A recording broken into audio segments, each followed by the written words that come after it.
All right, the next talk is me. You haven't seen enough of me, I think. And I'm going to present the blueprint of an AI university, which is the UF model. And so give you an overview of what we've done, how we started, what we're currently doing. And just as a sort of to frame it, you may know University of Florida, we are very big.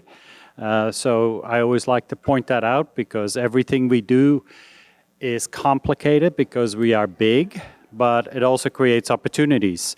So we're a public land-grant university, ranked 7th in the nation, public institutions, so we're proud of that.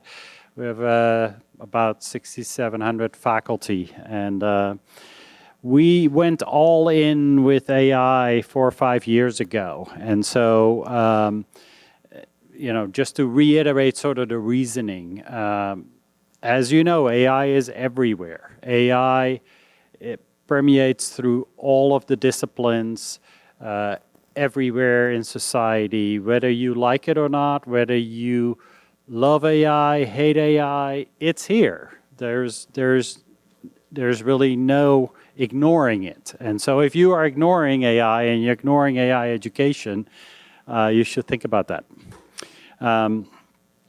A lot of things, data is the oxygen of AI, and we've come to a world that is very much digital.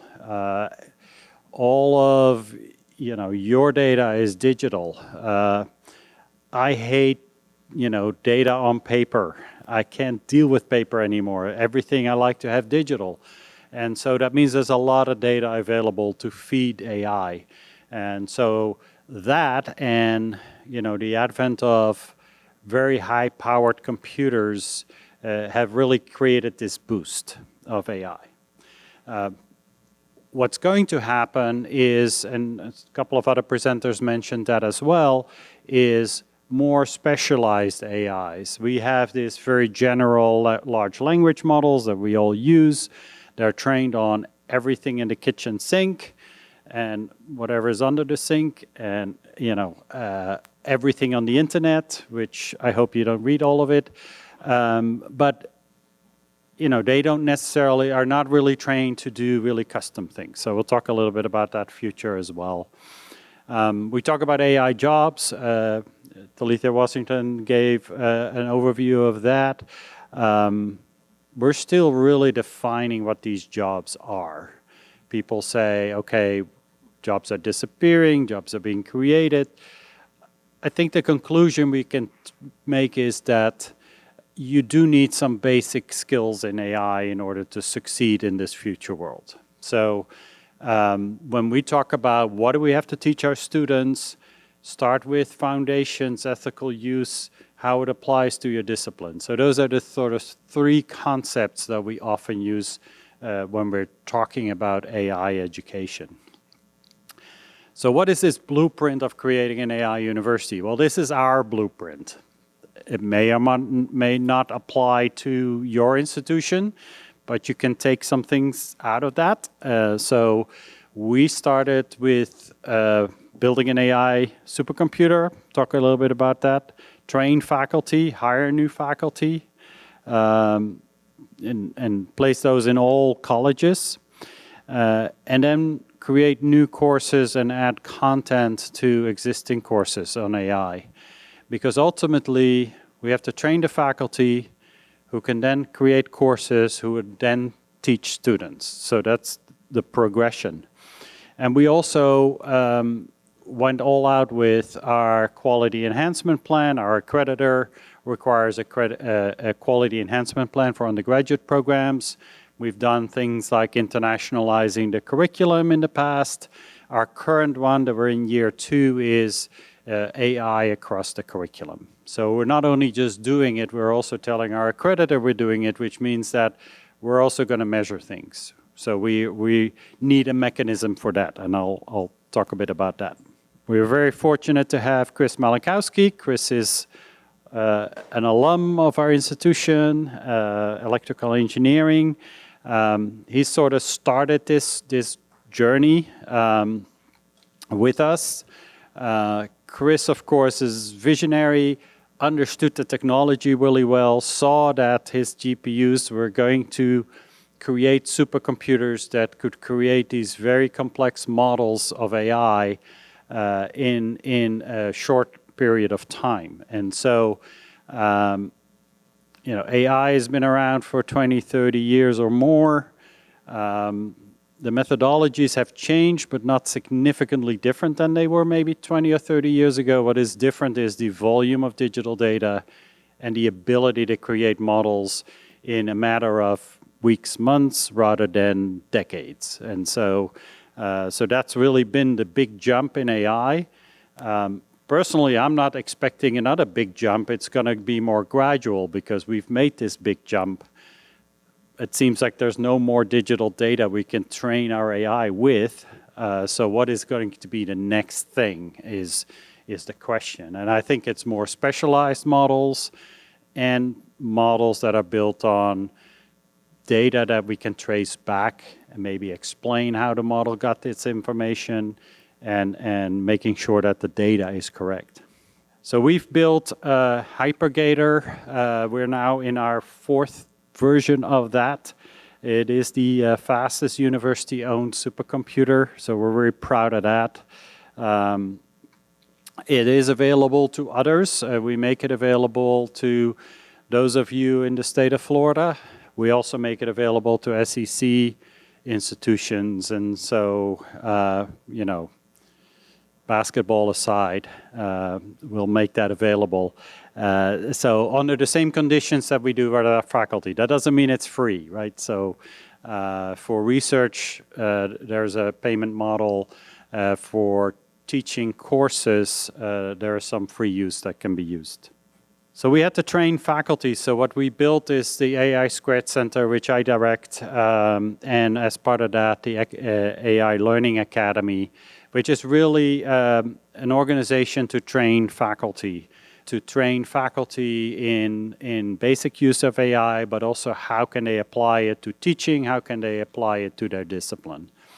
We've been doing that for several years. Our sort of premier training tool is our 4-day in-person workshop, which is very well regarded, but obviously difficult to do for some faculty. You don't necessarily have 4 days off. We do try to do it during the breaks of the semester, so we do usually fill up. But we've created some other training as well. We've created now just recently an AI adventure that we have available internally that we just launched one part of. The 2 other parts are launching in the summer. There is some talk about making that available larger, wider, and so that hopefully we'll have some discussion about that come fall. But it's essentially the 4-day workshop in an online version. Now you're going to miss things like discussions with people from other disciplines that are trying to use AI and and so that can be very helpful to try to understand different parts, different disciplines, and how AI can apply to that.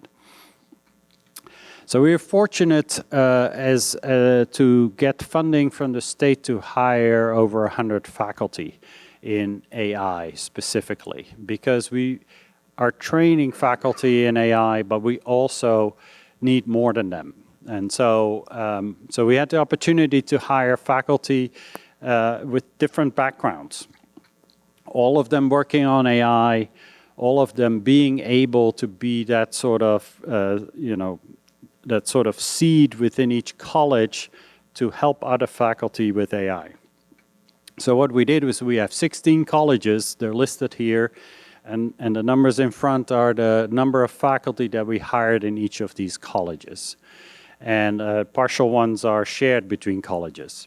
So if we look at that, obviously College of Liberal Arts and Sciences has a bunch because it's our largest college. College of Medicine has a lot of research opportunities and a lot of interest in people that want to explore that. And so we're able to hire a number of faculty there.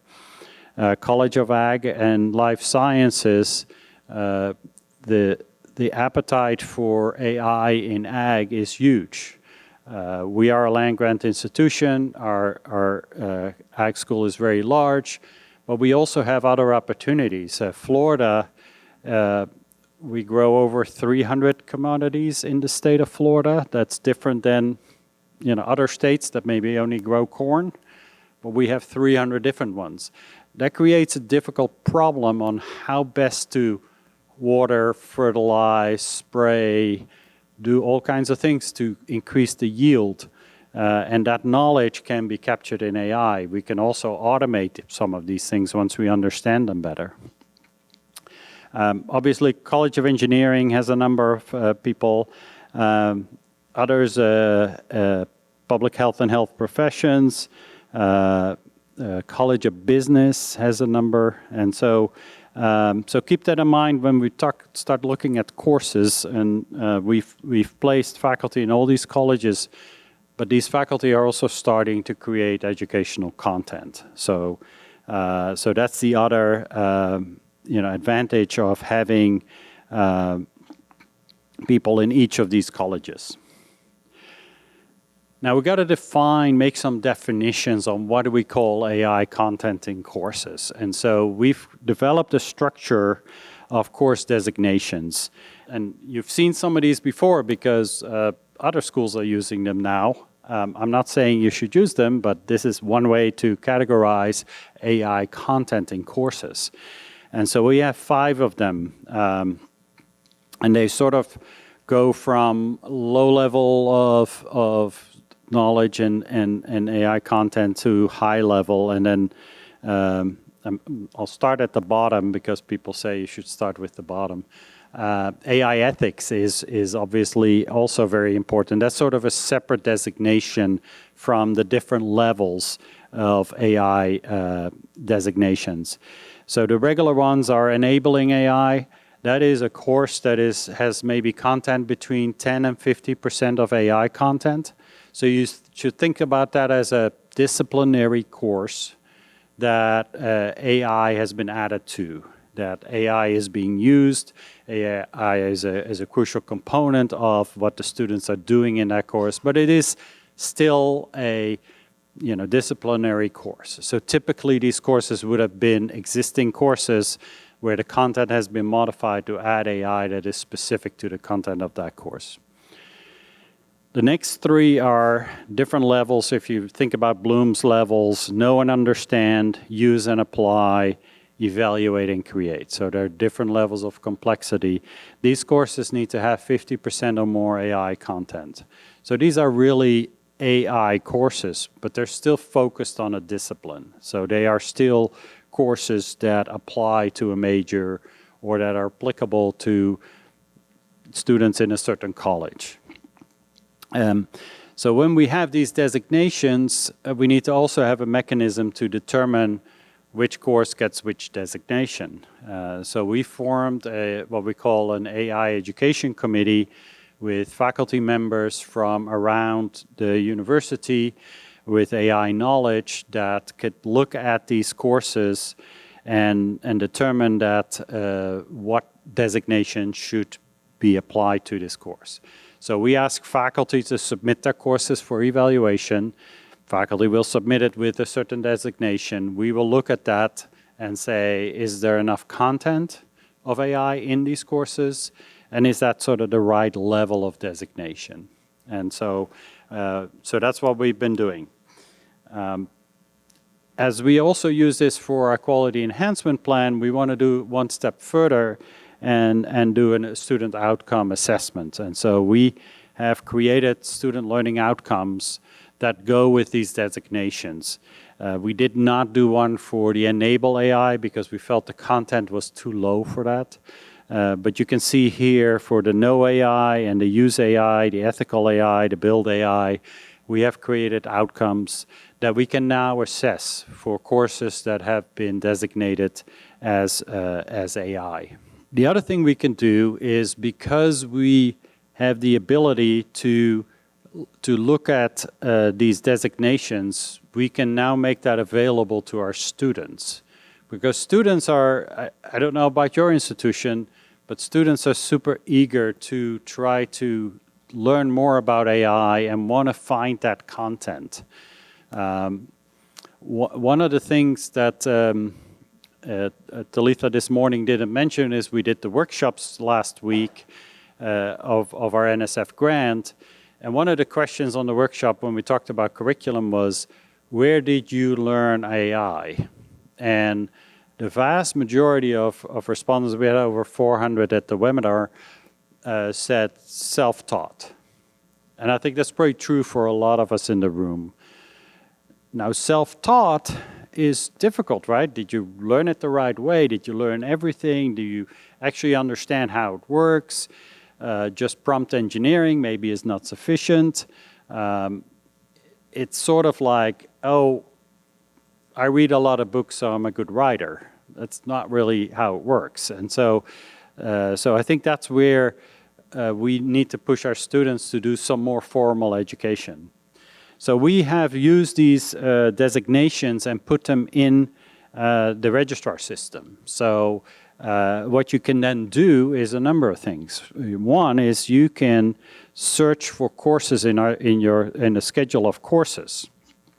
So if you go to one.uf, which is our student information system and staff information system, you can click on schedule of courses. You can actually do this because our schedule of courses is public.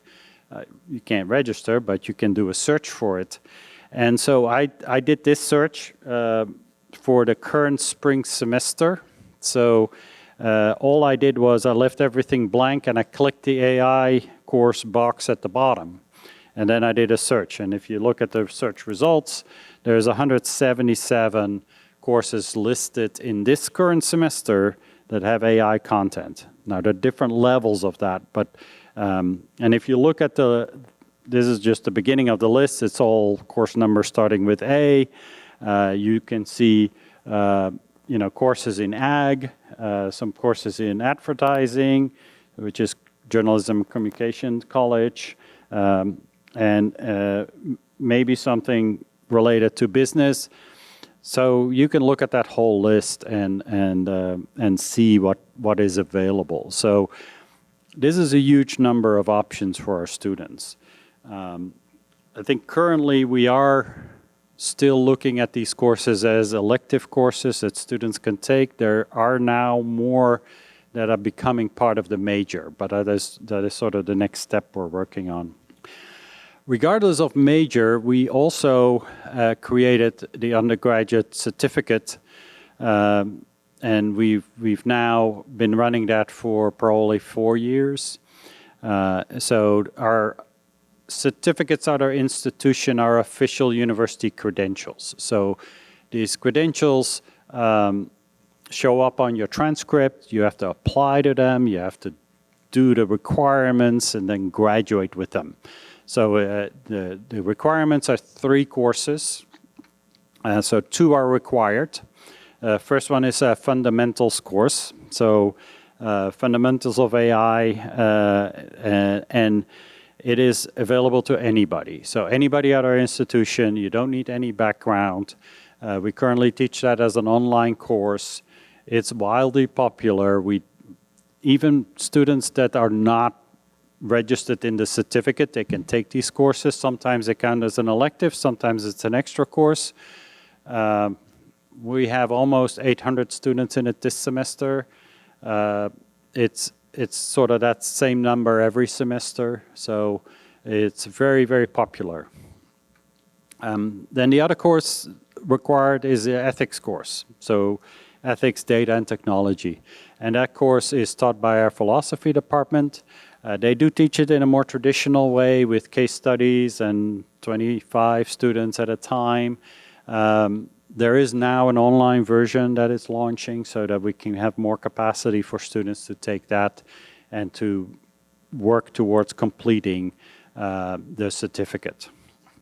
The third course has actually been a great sort of equalizer between the colleges. We asked each college and said, you don't need to teach a whole certificate. You can just take this certificate and you can add your own third elective course to it.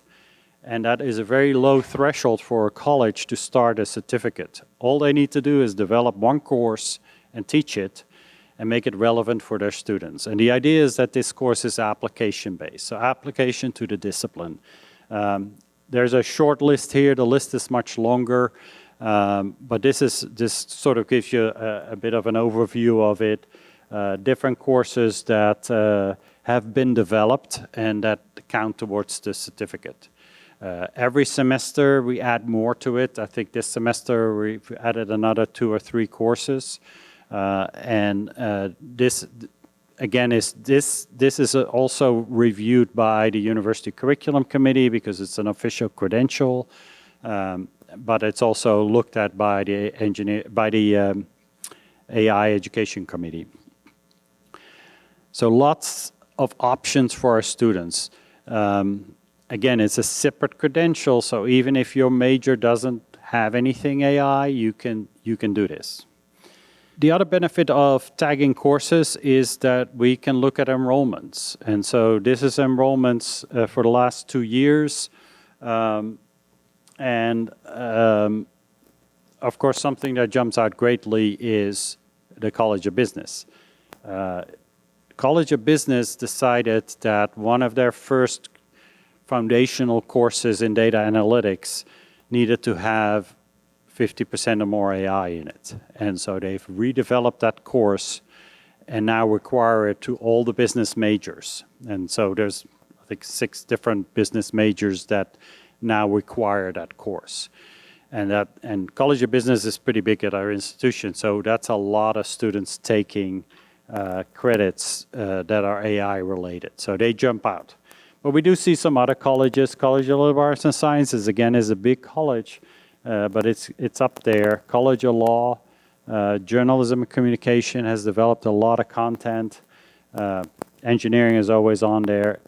And then again, Ag and Life Sciences are on there. There are a few of them that are very low or not on there. There are sort of 2 reasons for that. One, they haven't gone through the process of course designation, so they're not counted. And 2, there are some degrees up there where I'll take education, for example, that are very lockstep and with requirements designated by the state. So it's somewhat more difficult to add other things to the courses. So that's but it gives you a great opportunity to look at how many students are really interested in AI and what are they doing. So integrating it into the registrar system has been helpful for us to keep track of these things. So now what's the future look like? It was mentioned before when you looked at the leadership panel that was here yesterday. We've created a Blue Skies report. You can find this report on our website. You can read the whole report, copy from it, follow it, whatever you'd like to do. We have I just have here some top 7 ideas that came out of that report. First, UF-related personal AI assistants. These are things that are specialized for UF data. This includes tutors for students. We have released a tutor for students available in Canvas. They can throw all their course material at it and then create quizzes, query it, do anything they can, ask it questions. And so that was done in a pilot last semester, and the pilot continues this semester, and the initial feedback has been quite positive. We're also creating a living laboratory. That is really digital twins of our institution, the ability for us to replicate our institution in a digital sense, where we can ask questions, we can do what-if analysis, we can ask it questions on what would happen if we do this. And that's a work in progress, but it's a large undertaking. The next step, of course, is agentic AI. We are looking at that as well. We have added the in parentheses with humans in the loop because when you have AI doing things on its own, we have OpenClaw now. You could do things on your own, but it can be very dangerous as well, especially if you just let it do its own thing. So we have to build continue to build the UFAI ecosystem. I don't know about your institution, but we have tons of databases everywhere, different systems, different vendors. In AI, you need to have very good structured data. And so there was a talk from some of our data engineers here yesterday. And so there is a project on the way to try to systemize that better so that we can really build these personalized AI assistants and the living laboratory to really create this real ecosystem. AI literacy training, which is what my center does, continues. I don't think we're anywhere near being done with that. There is still a lot to learn, a lot of people to teach, so we'll continue that. We also want to be sensitive to natural resource impacts and resilience and work on those topics as it relates to AI, and then robotics to support facility needs. So these are sort of our, say, 3 to 5 year plan. We don't know where everything leads, but these are things that we're going to be working on. Now, if you want more information, you can come visit us. We have set up a visiting schedule. So if you would like to come to Gainesville, it's a day and a half Wednesday and a half a day on Thursday with academic and technical talks from our faculty and our engineers, and it includes a tour of the Hypergator, which actually is well worth it. I hadn't been on a tour in a while, and I went recently, and just the backup power required to keep this thing running is just amazing. I'm not so blown away by blinking lights in cases, but give me a giant generator in the back of the facility. That's pretty awesome. So I highly recommend that. You can see the URL to find out more about that, or you could just go to our ai.ufl.edu website. There's no cost except for, well, you got to travel and hotel and things, but Gainesville's not that expensive. And if you haven't been, it's a great place to hang out. So come hang out with us. We're going to do this once a month for the whole year, the rest of the year, and we'll see where it goes. So that's certainly available, and I'll leave it with that. So thank you very much.